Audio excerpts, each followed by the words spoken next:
नमस्कार, आप देख रहे हैं डीजीएनआर न्यूज और ये है आपका पसंदीदा शो क्रेजी क्रिकेट। और आज आईपीएल के इस सीजन में मुकाबला होगा केकेआर वर्सेस सनराइजर्स हैदराबाद। दोनों टीमें ऐसी रही है जो उतार चढ़ाव के सफर के साथ अब तक यहां पहुंची है और अब यहां पर किसी भी तरह की गलती की कोई भी गुंजाइश नहीं है। कुछ टीमें ऐसी हैं जिनके पास अभी भी मौका मौजूद है, क्योंकि गुजरात के अलावा किसी भी टीम ने अब तक प्लेऑफ्स में अपना स्थान पक्का नहीं किया है। जाहिर सी बात है, सनराइजर्स हैदराबाद जिसने बेहतरीन प्रदर्शन किया था अब से कुछ समय पहले तक, उसकी भी गाड़ी फिलहाल पटरी से उतरी हुई है।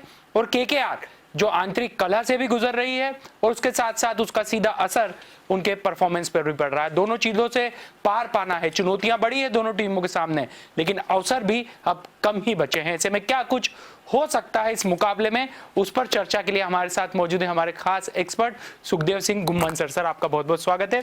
थैंक यू विषय। और उसके साथ ही हमें ज्वाइन करेंगे हमारे एक और खास एक्सपर्ट संजय चौबे सर। आपका भी बहुत बहुत स्वागत है।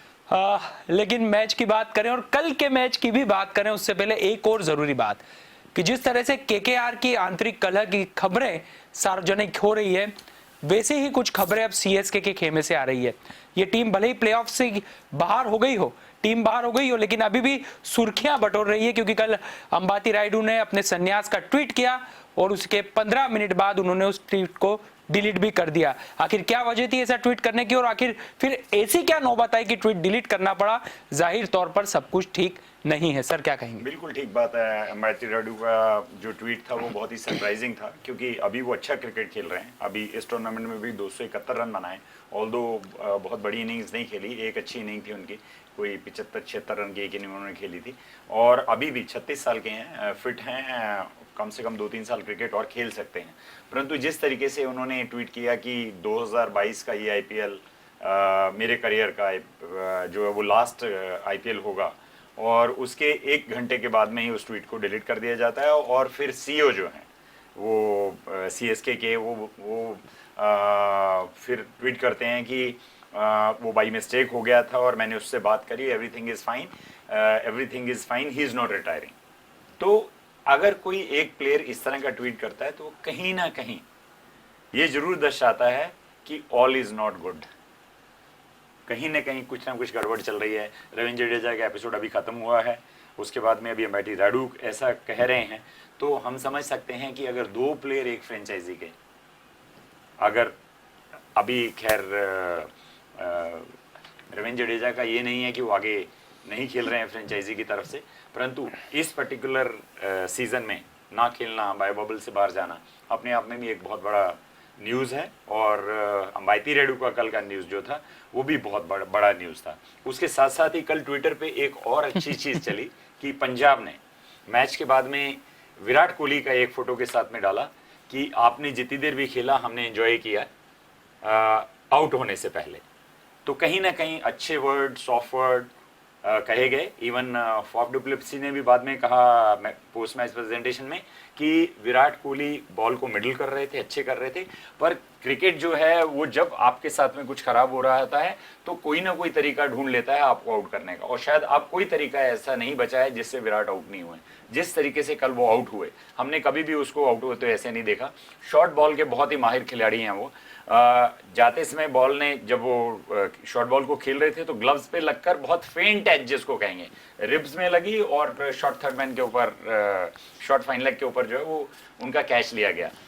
डीआरएस मांगा कंबायर ने। अच्छा, इसके साथ साथ मैं और आपसे चर्चा करना चाहूँगा, हम बार बार ये बात करते हैं कि आईपीएल में एम्पायरिंग दूसरे दर्जे की हो रही है, ये कोई अच्छी एम्पायरिंग नहीं हो रही है।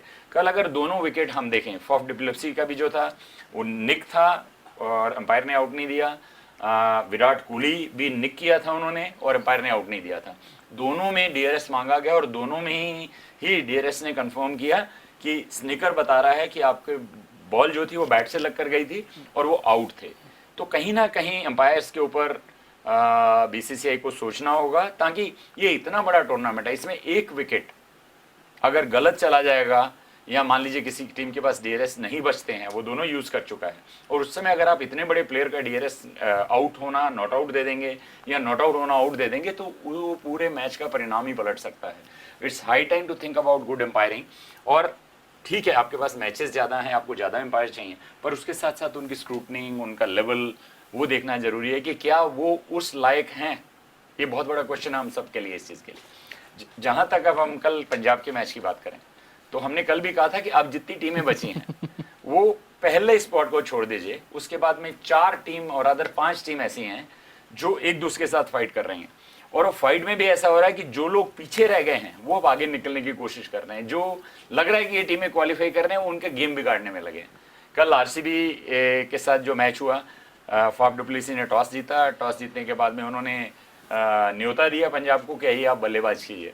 और हम बार बार कहते चले आए हैं कि जॉनी ब्रिस्टो एक बहुत ही क्वालिटी बैट्समैन है और इंग्लैंड के लिए ओपनिंग करते हैं, बहुत अट्रैक्टिव बैट्समैन है। कल आकर उन्होंने बता दिया कि वो क्यों लोग उनको पसंद करते हैं उनका खेल से।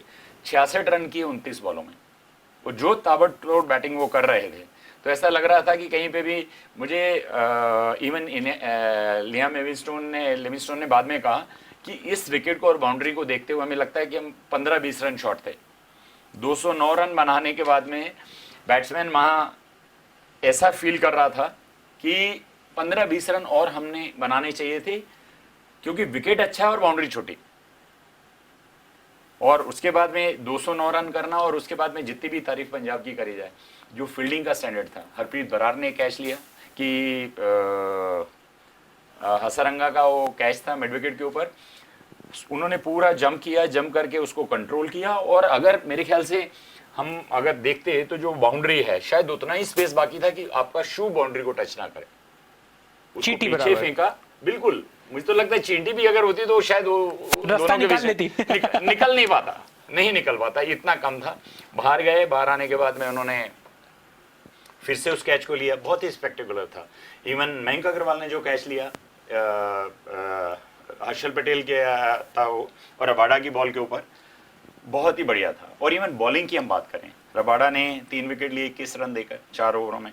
और ऋषि धवन, जिसको हम बहुत ज़्यादा कुछ अच्छा नहीं समझ पा रहे थे कि उनकी शॉर्ट ऑफ लाइन बॉल कर रहे हैं, पर अचानक लास्ट 2 मैचेस में उन्होंने जैसी बॉलिंग करी है, उन्होंने भी 2 विकेट लिए 36 रन देकर।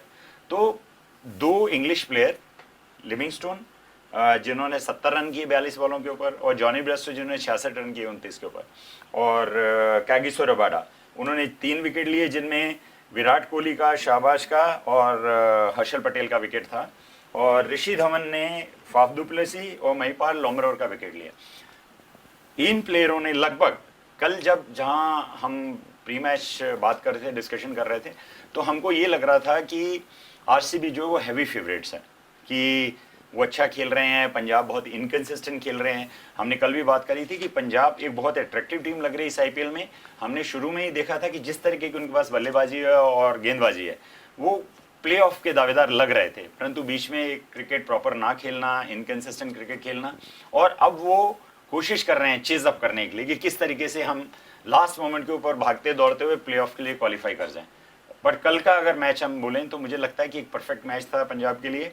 ऑसम, कोई फ्लॉ नहीं दिखा उसमें। बैटिंग की बात करें उसमें नहीं था। फील्डिंग में भी रिमार्केबल फील्डिंग थी कि इसके बिना एक हमने देखा कि एक बाउंड्री के ऊपर मयंक अग्रवाल ने डाइव मारकर 1 रन सेव किया था, फुल लेंथ डाइव था वो, और उन्होंने भी इसी तरीके से रोक के एक रन बचाने के लिए जितना बड़ा वो डाइव था, जितना बड़ा एफर्ट था, वो इंटेंसिटी बताता है कि वो टीम क्या चाह रही है, कैसा चाह रही है। ऑल्दो मयंक की अगर हम बात करेंगे तो बैटिंग में वो कुछ खास नहीं कर पाए इस पूरे सीजन में। कल भी उन्होंने 18-19 रन किए जब ये एक बैटिंग विकेट था, और उसके बिना अगर कहें तो he is blessed with a team which can tear any attack apart on a given day. तो कुल मिलाकर एक बड़ी जीत पंजाब ने दर्ज की है रॉयल चैलेंजर्स बेंगलुरु के खिलाफ कल के मुकाबले में। सर, मेरे आपसे 2 सवाल है। पहला सवाल तो ये कि सर ने जो एक टॉपिक यहाँ पर छेड़ा है, क्योंकि इस बार आईपीएल में हम देखें कि कई व्यवस्थाएं 2M दर्जे की रही है। हम बात करें एम्पायरिंग की, लगातार हम लोग देख रहे हैं उनके फैसलों पर सवाल उठ रहे हैं, और दूसरी तरफ व्यवस्थाओं की। एक मुकाबला ऐसा होता है जिसमें डीआरएस की सुविधा ही समाप्त कर जाना पड़ती है। ये अपने आप में बताता है कि इस बार का स्टैंडर्ड कहीं ना कहीं आईपीएल का गिरा है, उसके औसत में फर्क पड़ा है। और उसके साथ साथ हम देखें तो खिलाड़ियों और उनकी फ्रेंचाइजी के बीच के जो मनमुटाव की खबरें हैं वो भी परत दर परत ऊपर आई है, सतह पर आई है, सार्वजनिक हुई है। तो कहीं ना कहीं इसका असर खेल भावना पर पड़ता है, प्रशंसकों पर पड़ता है। और दूसरा सवाल सर मेरा आपसे ये है कि क्या वाकई में आरसीबी के भीतर भी सब कुछ ठीक नहीं है? क्योंकि खिलाड़ी के हिसाब से मैं पूछ रहा हूँ ये सवाल। कल तो भगवान याद आ गए विराट कोहली को भी आउट होने के बाद में। ये मेरे ख्याल से उनके लिए भी एक एंड है, आखिरी सिचुएशन है कि ऊपर देख लिया और अब भगवान के अलावा उन्हें भी कुछ दिखाई नहीं दे रहा। क्या कहेंगे सर? पहला सवाल मैं आपका पूरा उसका जवाब देता हूँ कि आप जो बोल रहे हैं कि व्यवस्थाओं की, मुझे लगता है नहीं, ये थोड़ा बहुत ज़्यादा इतना अच्छा टूर्नामेंट आईपीएल का है और वर्ल्ड वाइड जितना शानदार टूर्नामेंट ये होता है उसका तो कोई मुकाबला नहीं है। हाँ, पर जो डीआरएस का एक प्रॉब्लम हुआ था कि लाइट नहीं है और वो सब था, वो मुझे समझ में नहीं आया, उसके बारे में कोई चर्चा भी नहीं हुई और किसी ने की भी नहीं, कोई पेपर में भी इतना नहीं आया। संजय, उस एक डीआरएस के चक्कर में सीएसके को मैच खोना पड़ा। हाँ वो ठीक है सर, बट अब वो नहीं, वो कैसे ठीक है सर? सीएसके इसलिए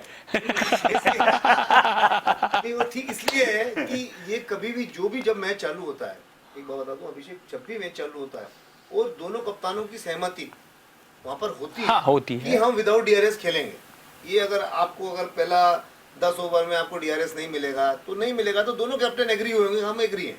अदरवाइज अगर ये ऐसा नहीं हो सकता है कि कप्तान, नहीं तो वो डीआरएस लेते भाई। कानवे को अगर मालूम होता तो 100% डीआरएस। लेकिन सर मेरा सवाल यही है कि आखिर अवेलेबल नहीं था, वो तो लेते, वहां दिख रहा था कि इलेक्शन से बाहर बॉल है। और सर ये दोनों कप्तानों को पहले टॉस के बाद बताया गया था कि ये डीआरएस नहीं मिल सकता है आपको। सर, आर यू श्योर कि आप खेलने के लिए नहीं तैयार हो? सर, तो दोनों कप्तानों ने एग्री किया। सर घूम फिर के बात वहीं आ रही है कि डीआरएस क्यों इतना इंपॉर्टेंट हो रहा है, क्योंकि कहीं ना कहीं मैदानी एम्पायरों के निर्णय जो हैं वो उतने अचूक नहीं है जिसके लिए आमतौर पर हम माने जाते थे। मैं उस पर आ जाता हूँ। दूसरा है कि एम्पायर कल जैसे विराट कोहली जो आउट हुए उसमें क्या हुआ कि उन्होंने जब मारा पुल तो ग्लव से हल्का सा लग के फिर थाई पे लगा तो 2 आवाजें हुई, एक थाई की हुई, एक ग्लव्स की हुई। देन फिर वो फाइनल लेग पे गया और आउट हुआ। तो उसमें क्या एम्पायर को कंफ्यूजन हो जाता है कि अब आवाज थाई की है कि ग्लव्स की है, वो इतना कर ले। तो वो मैं मान सकता हूँ कि वो उसमें जरूर उन्होंने थर्ड एम्पायर का लेना, बट जो बाप वाला जो था वो बहुत गंदा डिसीजन था। वो उनको सोचना पड़ेगा। मैं उनका फेवर नहीं कर रहा हूँ और डेफिनेटली मतलब इसके अलावा भी बहुत गंदी एम्पायरिंग हुई है पूरे टूर्नामेंट में। कर देगा एम्पायरिंग के अगर स्टैंडर्ड की बात करेंगे तो डेफिनेटली बहुत उस मामले में हम लोगों को गिरावट आई है एम्पायरिंग में। टूर्नामेंट के लिए हम नहीं बोल सकते। एक दूसरा, अब हमारे तो दूसरे सवाल पे कि जो आप बोल रहे हैं फ्रेंचाइजी अंबाती राइडू का देख लीजिए। अंबाती राइडू का जो इंटरनेशनल क्रिकेट भी है ना, डोमेस्टिक क्रिकेट भी है, तो अंबाती राइडू डोमेस्टिक क्रिकेट 6 या 7 स्टेट से खेले। वो हैदराबाद से चालू हुए थे तो बड़ौदा, केरला, विदर्भा ऐसे घूमते फिरते उन्होंने मतलब कि लास्ट में फिर उन्होंने तमिलनाडु वो सब दूर घूमते हुए आए थे। आखिर में फिर उन्होंने कहा कि अब मैं डोमेस्टिक नहीं खेलूँगा। तो कम से कम 5 या 6 तो मुझे अच्छे से याद है कि 6 स्टेट ऐसे थे जहाँ से वो क्रिकेट खेले हैं, जबकि वो बेसिकली है हैदराबाद से, बस वो 6 स्टेट से क्रिकेट खेले हैं, फर्स्ट क्लास क्रिकेट। जब उनका इंटरनेशनल क्रिकेट कैरियर था, जब वर्ल्ड कप में उनको नहीं लेके गए थे तो उन्होंने फटाक से उनकी जगह मेरे ख्याल में मयंक अग्रवाल को भेजा गया था जब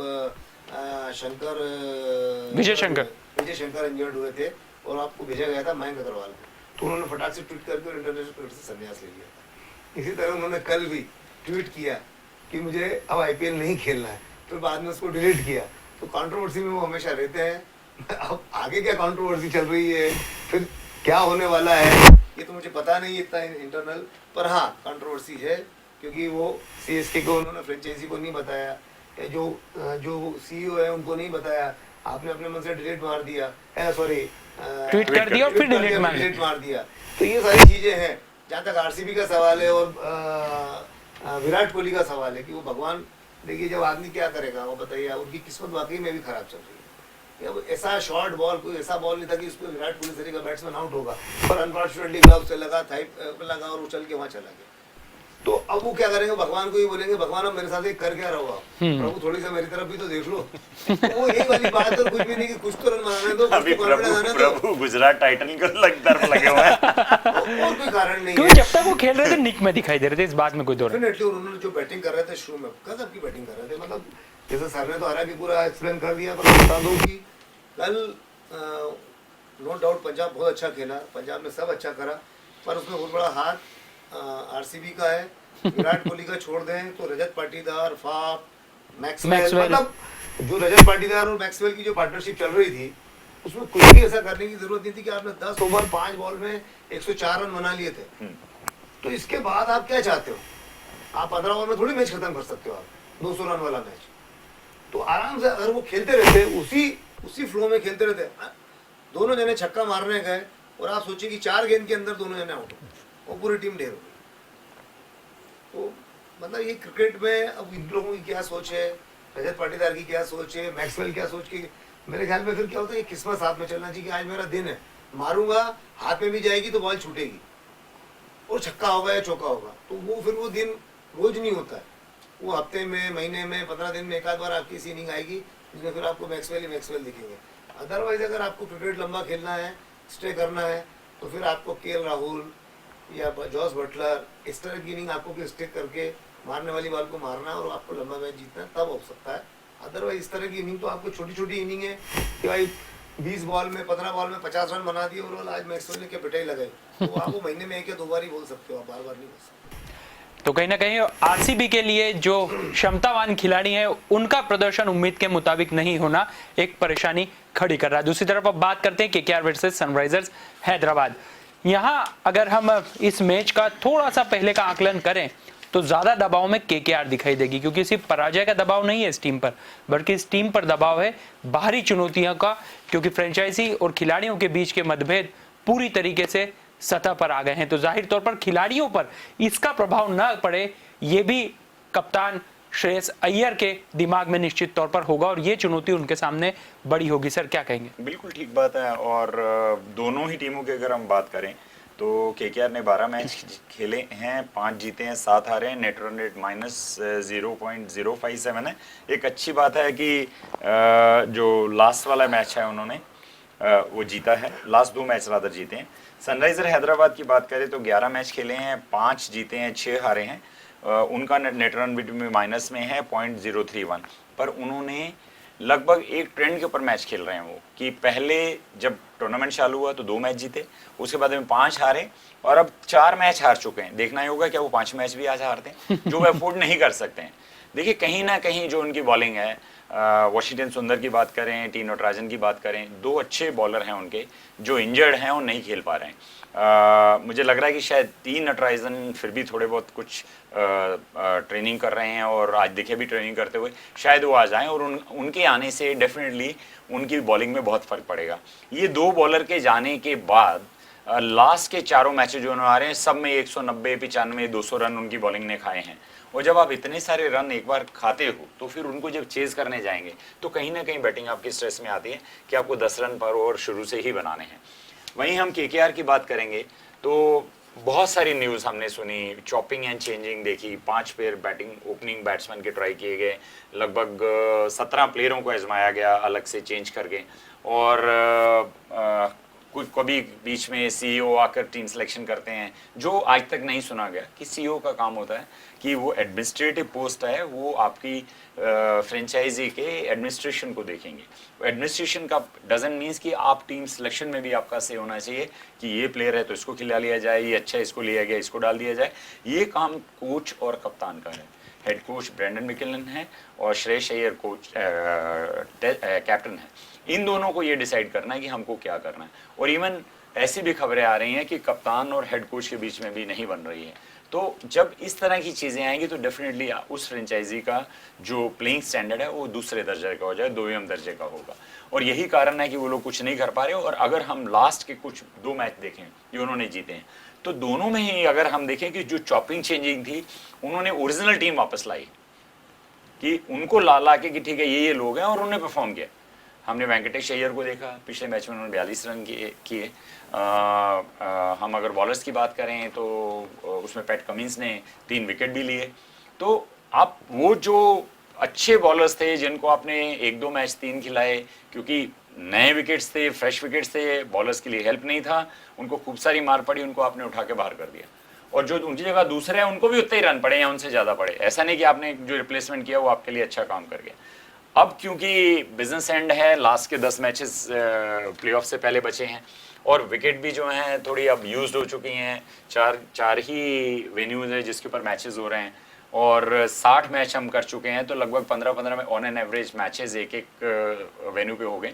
ऑल्दो जो पिचेस हैं वो चेंज होती हैं, बट क्योंकि इतने फ्रिक्वेंटली रोज मैचेस हो रहे हैं वो आपको उतना टाइम मिलता नहीं कि उस विकेट को प्रॉपर्ली प्रिपेयर किया जा सके कि वो फिर से वापस वैसी हो जाए। तो कुछ थोड़ा बहुत अंडर प्रिपेयर होना या उतना टाइम ना मिलना और ज़्यादा यूज़ होना अब जाकर क्या हो रहा है कि बहुत रेयर हमको बैटिंग परफॉर्मेंस मिल रही, जैसे कल के मैच में था कि कल विकेट बहुत अच्छा था, और वैसे भी वारबॉर्न स्टेडियम का विकेट जो है वो एक बैटिंग पैराडाइज है।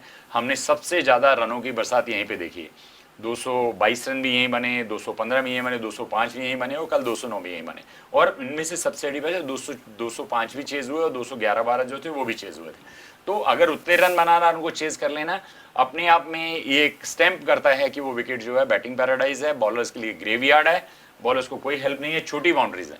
कल भी जैसे मैंने अभी इससे पहले भी कहा कि लियाम लिविंगस्टोन ने ये कहा कि हमें लग रहा था 209 रन बनाने के बाद 15-20 रन शॉर्ट है। मतलब आप क्या चाहते हैं, 250 रन बनाएंगे तो ही वहां से मैच जीत पाएंगे क्या? तो इस तरह की विकेट जो है बॉलर को तो डिमोरलाइज करती हैं।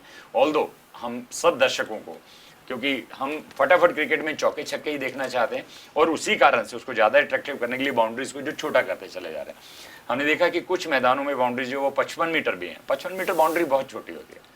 80-85 मीटर, 90 मीटर, एक स्टैंडर्ड 75 मीटर से ऊपर की बाउंड्री होनी चाहिए, जिससे कि एक बॉलर के लिए भी थोड़ा रहे। आप मिसक्यूट करते हैं जब आप शॉट मारते हैं, गलत शॉट मारा आपने, वो छक्का हो गया, बॉलर खुश होता है मैंने अच्छी बॉल करी, और वो उसके अगेंस्ट लिखा जाता है कि इसको 6 रन पड़ गए, जहाँ विकेट मिलना चाहिए था वहाँ 6 रन ऐड हो गए। तो ये क्रिकेट जो है, ये सिर्फ जो क्रिकेट नहीं समझते हैं या सिर्फ बाउंड्री के बाल उड़ती हुई बॉल देखना चाहते हैं, वो एक अलग बात है। पर अगर आप बॉलर को और बैट्समैन को बराबर बराबर की कंडीशंस देंगे तो बेटर होगा और क्रिकेट और ज़्यादा अच्छा होगा। ये मैच आज वाला केकेआर को जीतना बहुत ज़रूरी है। अगर उनको क्वालिफिकेशन का कुछ भी थोड़ा बहुत भी होप बचा हुआ है, अगर वो हारेंगे तो उनके लिए मुश्किल होगा। उसी तरह से सनराइजर हैदराबाद ने भी बीच में बहुत अच्छा क्रिकेट दिखाया, और अगर उनकी बॉलिंग जो है उसके ऊपर अगर थोड़ा सा ध्यान देंगे तो मुझे लगता है कि जो 190-95 अगर आप 170-75 पे लेते हैं, तो वही वो 2-5 रन से 10 रन से जो मैच हारे हैं, वही हारने की जगह वो विनिंग पोजीशन में होंगे। There is everything to play for. अब जो मैच होगा, क्योंकि जो 3 स्पॉट बची हुई हैं प्लेऑफ्स के लिए, 6 टीमें हैं जो उसके लिए लड़ रही हैं। अब करो या मरो की स्थिति है, अच्छा करेंगे तो आप प्लेऑफ में जा सकते हैं, और आपकी प्रोबेबिलिटी है कि आप वो कप अपनी फ्रेंचाइजी के लिए जीत सकते हैं। और अगर आप आरसीबी जैसा खेलेंगे जैसा वो कल खेले, 2 पॉइंट तो दिए ही दिए, नेट रन रेट भी अपना और माइनस कर लिया, तो अब आप अगर मैच जीतते भी हैं और अगर आप कम रन रेट के ऊपर से जीतते हैं तो आपकी नेट रन रेट तो भी माइनस रहेगी, और उस समय अगर 16 पॉइंट पे कोई दूसरी टीम और आ जाती है तो आप ऑटोमेटिकली बाहर हो जाएंगे। तो अब क्रिकेट तो खेलना जीतना तो है ही है, कन्विंसिंग जीतना है, बुरी तरीके से हारना नहीं है। बुरी तरीके से हारने का मतलब ये हो गया कि आपका नेट रन रेट को इफेक्ट करेगा, वो माइनस में चली जाएगी या जितनी है उससे कम हो जाएगी। और कहीं ना कहीं आप देखिएगा 1 या 2 टीमें लास्ट में क्वालिफाई जो करेंगी वो जाकर सेम पॉइंट्स होंगे उनके, और सिर्फ नेट रन रेट ही डिसाइड करेगी कि कौन सी टीम प्लेऑफ्स में जाएगी। और ऐसे सिचुएशन में सनराइजर्स हैदराबाद के सामने भी कई चुनौतियां हम लोग देख सकते हैं सर, लेकिन सबसे बड़ी चुनौती इस टीम के लिए है कप्तान का फॉर्म में ना होना। केन विलियमसन को यहां चार्ज लेना पड़ेगा, कप्तानी पारी की जरूरत है, क्योंकि कैप्टनसी बहुत अच्छी कर रहे हैं, इस बात में कोई दो राय नहीं है, लेकिन वो टीम के एक प्रमुख बल्लेबाज भी हैं और अब तक का उनका प्रदर्शन इस संस्करण में उनकी क्षमताओं के मुताबिक नहीं रहा। और दूसरी तरफ आपको क्या लगता है, केकेआर के बेंच स्ट्रेंथ की सीमा पूरी हो गई है या फिर आज आप फिर कुछ परिवर्तन देखेंगे? डेफिनेटली मुझे लगता है एक चेंज नहीं मानेंगे नहीं। हाँ, वो नहीं मानने वाले, वो कुछ ना कुछ चेंज जरूर करेंगे, आपको दिखेगा। पर जहाँ तक आपने हैदराबाद का बोला और केन विलियमसन, अब मैंने फिर क्या बोला आपको कि ये अभी फॉर्म, आउट ऑफ फॉर्म और फॉर्म, इस उनके क्लास में तो कोई शक नहीं है, पर अब फॉर्म नहीं है तो उसके लिए कोई कुछ नहीं कर सकता है, क्योंकि सर 11 मुकाबले खेल चुकी टीम। अब वो क्या है कि चूंकि वो कप्तान इतने अच्छे हैं और कप्तान है उस टीम के, तो उनको तो हटाया नहीं जा सकता है। जैसे पिछले साल उन्होंने जो वार्नर केकेआर में होते तो जरूर परेशान हो जाते। वो नहीं, पिछले साल हैदराबाद में भी यही हुआ कि उन्होंने वार्नर को हटा के और विलियम्स को कैप्टनसी दी और वार्नर को फिर टीम से बाहर कर दिया था। पर अभी हैदराबाद की वो पोजीशन नहीं है कि विलियमसन जैसे प्लेयर को बाहर कर दे, और उनके पास ऐसा कोई बेंच स्ट्रेंथ पे है भी नहीं कि जिसको अंदर बैठा के और वो उससे बेहतर होगा। तो मुझे नहीं लगता है, और फॉर्म का तो वो विलियमसन के हाथ में, वो हमारे हाथ में है ही नहीं। वो तो कह रहे हैं उनको ठीक करना पड़ेगा अपने हाथ से, तो वो हो जाएगा क्योंकि वो तीनों फॉर्मेट खेलते हैं, और मुझे नहीं लगता कि उनको कोई परेशानी होने वाली। जब आगे जो सीजन आएगा उसमें शायद वो ठीक भी कर लेंगे, पर हाँ ये बात जरूर है कि फ्रेंचाइजी के हिसाब से वो ठीक नहीं है। और अभी जो अब जैसे चल रहा था कि केकेआर में सब कुछ ठीक नहीं चल रहा है, चेन्नई में नहीं चल रहा है, आरसीबी में नहीं चल रहा है, एक्चुअली में क्या हुआ, बॉय ओवल ये सब क्या हो गया, बिग बॉस का घर हो गया। आपस में सब उलझने पड़ गई। क्या होता है कि अभी आप बाहर जा नहीं सकते हैं, आपके पास कोई चॉइस नहीं है, आप होटल और ग्राउंड के अलावा तीसरे के कहीं नहीं जा सकते आप। एक्चुअली बिग बॉस का घर हो गया तो अब इतने 25-25-30 लोग एक साथ रहेंगे, सबके माइंड एक कैसे नहीं हो सकते।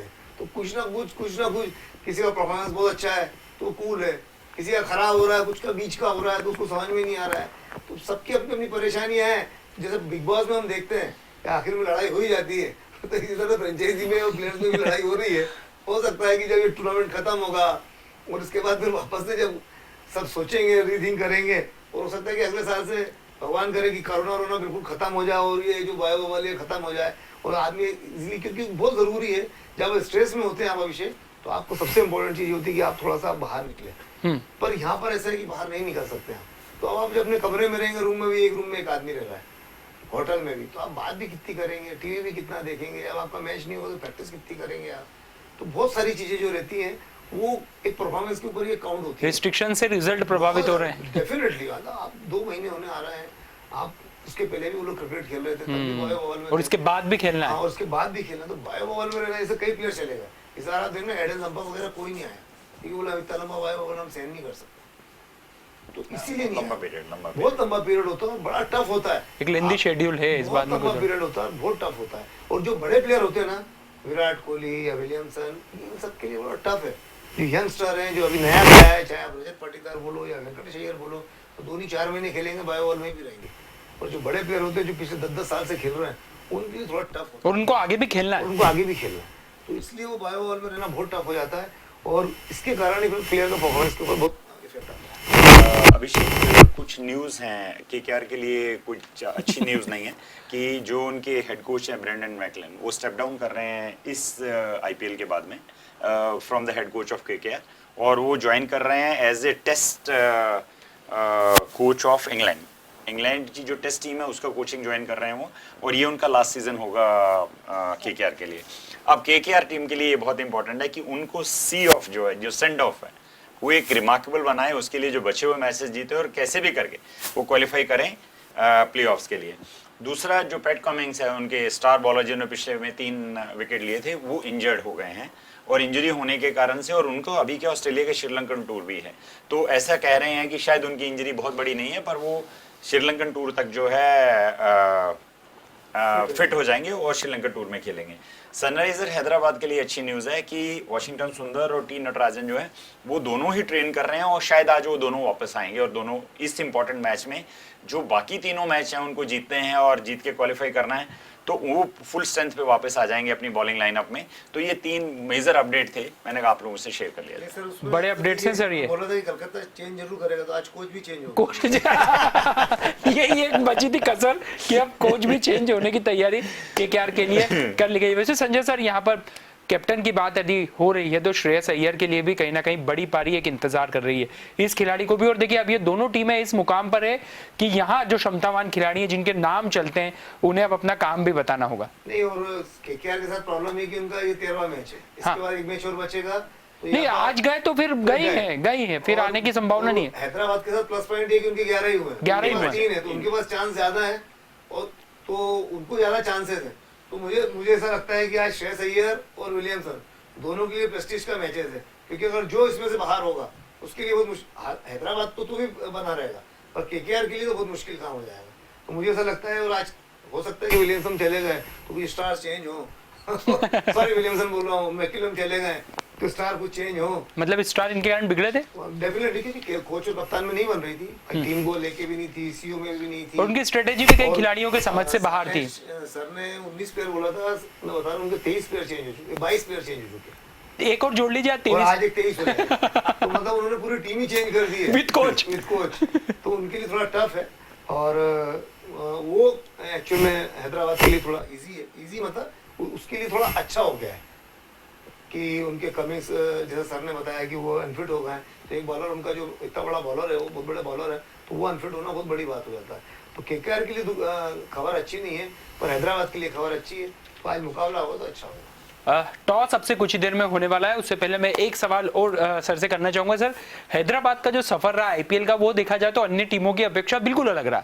शुरुआत के 2 मैच ये टीम हारती, फिर लगातार 5 मैच जीतती और फिर लगातार 4 मैच हारती है। उबड़ खाबड़, स्पीड ब्रेकर, सीधी गति से कुछ भी नहीं हुआ। देखिए, बहुत सिंपल सा, अब अगर हम उसको ट्रेंड को देखना चाहें तो 2 पहले जीते, फिर 2 हारे, 5 जीते, उसके बाद में 4 आ गए हैं जो हारे हैं, अब 3 बचे हैं जो जीतने हैं, तो 5-4-3 मुझे लग रहा है ये बिल्कुल स्टैटिस्टिक्स फिट बैठ रही हैं। तीनों मैच सनराइजर हैदराबाद आप जीतने वाला और क्वालिफाई करने वाला है। देखिए 2 इंपॉर्टेंट उनके जो हारने का भी बेसिकली कारण है वो ये है कि उनके 2 स्टार बॉलर, देखिए वाशिंगटन सुंदर जो है वो स्पिनर तो है ही है, एक अच्छे बैट्समैन भी हैं, उसके साथ टी नटराजन ने दोनों ही नई बॉल के साथ भी और पुरानी बॉल के साथ भी इस टूर्नामेंट में जब तक वो खेले वो लगभग फर्स्ट सेकंड नंबर पे थे विकेट्स में, 15-16 विकेट तब तक वो ले चुके थे। तो इस तरह का गेंदबाज अगर आपका वापस आएगा तो डेफिनेटली बॉलिंग लाइनअप जो 190-95 रन खा रही है 4 मैचेस से, वो कहीं पे भी आके जैसा मैंने कहा कि 170-75 पे आ जाएंगे। 170-75 इजीली अचीव किया जा सकता है रादर देन 194, क्योंकि 194 के प्रेशर में ही आप जब आपको 10 रन बनाने हैं तो आपको उसको चांस तो लेना ही होगा, और आप जब चांस लेंगे you are floating with danger, तब आप कोई ना कोई गलत स्ट्रोक खेलें और गलत स्ट्रोक में आपके कंसिस्टेंटली विकेट गिरते हैं तो वो टारगेट जो चेज करने होते हैं वो डिफिकल्ट हो जाते हैं। मुझे लगता है कि बॉलिंग लाइनअप अच्छे होने से सनराइजर हैदराबाद को बहुत बड़ा एडवांटेज मिलेगा। सर टॉस क्या मायने रखने वाला है आज? डेफिनेटली टॉस बिल्कुल इंपॉर्टेंट रहेगा, और आज एमसी ग्राउंड पुणे में मैच है, तो हाँ, तो मतलब अगर विकेट कैसी है ये अभी तक मालूम नहीं पड़ा है कि विकेट कैसा क्या है। यहाँ ड्यू फैक्टर नहीं है, सबसे बड़ी बात है हाँ, कि तो पुणे में मतलब ड्यू नहीं मुझे है। तो मतलब मैं सर की जो भाषा है उसमें मैं बता सकता हूँ कि टॉस जीतो तो पहले बैटिंग करो यहाँ पर, हाँ। जो सर चाहते हैं, पर अब वो डिपेंड करता है कि विकेट कैसी है। अगर विकेट अगर सपाट होगी तो फिर तो कोई प्रॉब्लम नहीं है। चमकती हुई चीज सोना नहीं होती, ये हम पहले देख चुके हैं विकेट में। नहीं, बट वो चेन्नई वाला बैटिंग विकेट था, वो चेन्नई और मुंबई का मैच था, वो बैटिंग विकेट था। बॉम्बे में मुंबई के अंदर वानखेड़े में बॉल पहला 5 ओवर 7 ओवर स्विंग होगा ही होगा, वो आपको खेलने आना चाहिए और वो खेलना चाहिए। अब आप अगर गलती करोगे तो उसका तो कोई इलाज ही मतलब बॉलर को सिर्फ शुरुआती ओवर में मदद मिल सकती है, पहले नहीं। डेफिनेटली अगर आप गलती करोगे तो कोई इलाज नहीं इसका। अभिषेक, टॉस का रिकॉर्ड यहाँ पर जो है 5 मैच पहले बैटिंग करने वाली टीम जीती है, बैटिंग सेकंड 0 जीती है, और एवरेज स्कोर जो बैटिंग फर्स्ट है 170 यहाँ का है। तो मुझे लगता है कि, और सेकंडली हमने देखा है कि यहाँ पे बाद में थोड़ा बॉल अप डाउन भी रहता है, स्पिनर्स को भी हेल्प करता है। तो जो टॉस जीतेगा मेरे हिसाब से, जैसे संजय ने पहले बोल ही दिया कि टॉस जीतते जो भी जीतेगा वो बैटिंग करना चाहेगा। कुछ जब तक टॉस हो रही है कुछ स्टैटिस्टिक्स मैं आपके साथ शेयर कर लेता हूँ कि भुवनेश्वर कुमार जो हैं उन्होंने अजिंक्य रहाणे को बहुत डोमिनेट किया है। इस मैच के कॉन्टेक्स्ट में हम बात कर रहे हैं, उनको 6 बार आउट किया 15 इनिंग में, और 96 बॉलों पे सिर्फ 89 रन दिए हैं। आंद्रे रसल की बात करें तो उन्होंने भुवनेश्वर को खूब मारा है, 21 बॉलों पे 51 दिए हैं, स्ट्राइक रेट 243 उनकी रही है। और विलियमसन अगर हम बात करेंगे तो इस पूरे सीरीज में उसका स्ट्राइक रेट 96.13 है, जो लोएस्ट है किसी भी बैट्समैन के जिन्होंने 100 रन बनाए हैं। और श्रेयस अय्यर जो कलकत्ता के कप्तान हैं, उनका ये 100वां IPL गेम है, तो वो चाहेंगे कि 100वां game plus send off to coach whom they are saying is not gelling well, कि मैच जीतें, क्वालिफाई करें, टूर्नामेंट जीतें, और फिर इनसे बोले कि हम आपको कप दे दिया, अब इंग्लैंड में। अजिंक्य रहाणे को आज मौका नहीं मिलने वाला है, भुवनेश्वर आज आप नहीं कर पाएंगे, शायद वो टीम में नहीं रहने वाले हैं आज, जिस हिसाब से पहले ही आउट हो गए पहले ही आउट हो गए कि गेंदबाजी की जरूरत नहीं, और पहले बल्लेबाजी का फैसला यहाँ पर KKR के कैप्टन श्रेयस अय्यर ने किया है। जैसा कि हमारे एक्सपर्ट भी बता रहे थे कि कैप्टन यदि जो भी टॉस जीतेगा वो कोशिश करेगा कि पहले बल्लेबाजी करें, माइंड सेट करना चाहेगा, लक्ष्य देना चाहेगा सामने वाली टीम को, क्योंकि बहुत ज्यादा ड्यू फैक्टर यहाँ पर काम नहीं करता। सर ठीक है फैसला? बिल्कुल सही, मतलब 100 मैच में 100 टन खरा निर्णय है, बिल्कुल खरा निर्णय है। मैच जीतना जरूरी है, कोच को सेंड ऑफ देना जरूरी है, और स्टैटिस्टिक्स के हिसाब से वो तो बहुत ज्यादा MCA स्टेडियम पुणे में बैटिंग फर्स्ट 5 मैच जीती है और बैटिंग सेकंड 0 जीती है। तो ये एक प्लस यहाँ पर रहा है, थोड़ा सा एज दिखाई दे रहा है टॉस के साथ KKR को, लेकिन क्रिकेट है, अनिश्चितताओं का खेल है, सब कुछ संभव है। सामने भी सनराइजर हैदराबाद है जिसने शुरुआत में काया पलट की थी टूर्नामेंट में, क्योंकि तब माना जा रहा था कि चेस करना मुश्किल है। इस टीम ने चेस करके बताया, इनके गेंदबाजों ने कमाल किया, और कई मुकाबले ऐसे जीते हैं जिसके आधार पर KKR को कड़ी चुनौती मिलने वाली है। Sir favourite team? बहुत मुश्किल सवाल पूछ लिए हैं अभिषेक जी। देखिए हम तो फिर भी चेजिंग टीम के साथ जाएंगे। स्टैटिस्टिक्स सब उल्टे हैं, परंतु मुझे ऐसा लग रहा है कि टी नटराजन और वाशिंगटन सुंदर वापस आने के कारण से सनराइजर हैदराबाद फिर से वही टीम बनेगी, और उनके जैसा आपने न्यूमरोलॉजी पे भी बात की कि 5 हारे 5 जीते 4 हारे, अब 3 जीतने का समय है, तो सनराइजर हैदराबाद। सर मैं कलकत्ता के साथ जाना चाहूँगा, क्योंकि उन्होंने टॉस जीत के बैटिंग किया तो डेफिनेटली वो प्रेशर डालेंगे, और मुझे ऐसी उम्मीद है कि वो जरूर अगर 170-80 रन बनाते हैं तो फिर जैसा हैदराबाद मैंने हमेशा बोला है कि चेसिंग में बहुत फंसती है, वो एक रीज़न है। तो शायद अगर 180 रन के आसपास बनाती कलकत्ता तो फिर हैदराबाद को मुश्किल। वैसे टूर्नामेंट सर सिर केवल घूम तो गया है, आपने एक बार चेन्नई को भी पसंद किया, आज आपने केकेआर को भी पसंद कर लिया, टूर्नामेंट सिर केवल घूम तो गया है। आप मान के चलो कि मैं धीरे धीरे सबको बाहर करता जा रहा हूं। आप मतलब तीसरी टीम आज आप केकेआर मान रहे हैं पसंद के नाम पर, लेकिन कुल मिलाकर मुकाबला बहुत अच्छा होने वाला है और दोनों टीम जानती कि इस मुकाबले की अहमियत क्या है, क्योंकि यहाँ पर अगर नजरअंदाज किया गया परफॉर्मेंस को तो बहुत भारी पड़ता है, खास तौर पर केकेआर के लिए, क्योंकि केकेआर के लिए ये करो या मरो का मुकाबला है। सनराइजर्स हैदराबाद की उम्मीदें अगले मुकाबले में भी थोड़ी कायम रह सकती है, लेकिन यहाँ जीत जाएंगे तो वो भी कंफर्टेबल पोजीशन में आ जाएंगे। लेकिन ये दस्तूर है जो निराला है, और खास तौर पर पॉइंट्स अंक तालिका हमारी वो सबसे निराली है। एक टीम गुजरात को छोड़ दिया जाए तो टूर्नामेंट जब अपने अंतिम सफर पर है तब तक दूसरी टीम तय नहीं हुई है जो प्लेऑफ्स की दावेदारी में अपना स्थान सुनिश्चित करने वाली है। यही खूबी है और यही इस आकर्षक श्रृंखला का आनंद है। लेकिन फिलहाल हमारी इस खास पेशकश में इतना ही। कल दोपहर में मुलाकात होगी, कल 2 बड़े मुकाबले हैं तो कल फिर मुलाकात होती है, लेकिन खबरों का सिलसिला डीजीएनआर न्यूज पर जारी है। कल तक के लिए आज्ञा दीजिए, नमस्कार।